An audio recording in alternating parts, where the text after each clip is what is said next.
نبی اکرم صلی اللہ علیہ وسلم کا کیا طرز عمل تھا فتنوں کے بارے میں آگاہی کے حوالے سے؟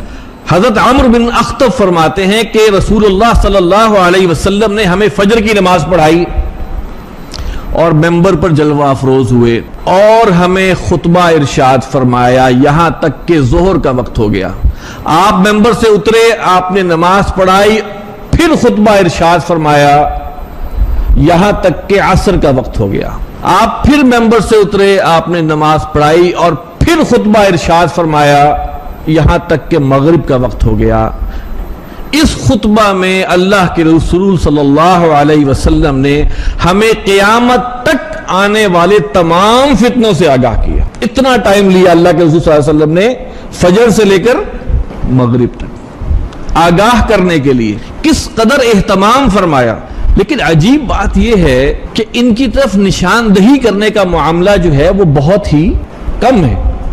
ہمارا حال یہ ہے کہ ہم ان فتنوں کے بارے میں نہ معلومات رکھتے ہیں اور نہ جاننے کی کوشش کرتے ہیں۔ جاننے کی کوشش کیوں نہیں کرتے بھلا؟ کہ کہیں ہمیں عمل نہ کرنا پڑ جائے۔ دل میں معلوم ہے بہت سی چیزیں، دل بھی گواہی دیتا ہے کہ بہت سی چیزیں فتنہ ہیں، لیکن ہم ایوائڈ کرتے ہیں۔ کیوں؟ دل میں چور ہے۔